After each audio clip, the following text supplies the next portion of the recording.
অনেকে সস্তায় খালি সংবাদ মাধ্যমে টিকে থাকবেন বলে দলের শৃঙ্খলা না মেনে অনেক কথা বলছেন, এগুলো করবেন না। যদি কেউ দলকে ভালোবাসেন সে কোনোদিন দলের শৃঙ্খলার বাইরে যাবে না। একটা কর্মী কোনোদিন দলের শৃঙ্খলার বাইরে যায় না।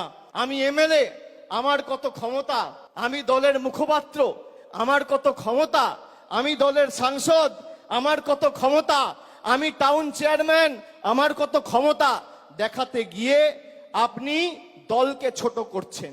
আর যারা এই কাজগুলো করেছে তাদেরকে চিহ্নিত করা গেছে। বিগত দিনে যারা দলের সাথে বেইমানি করেছিল, মুকুল রায়, শুভেন্দু অধিকারী, এদেরকে চিহ্নিত করার কাজটা আমি করেছিলাম। আগামী দিনেও যদি কেউ দলের সাথে বেইমানি করে এদের চিহ্নিত করে এদের লেজে গোবরে করে প্যাকেট করে বাংলা ছাড়া করার দায়িত্বটা আমি আমার কাঁধে তুলে নিলাম।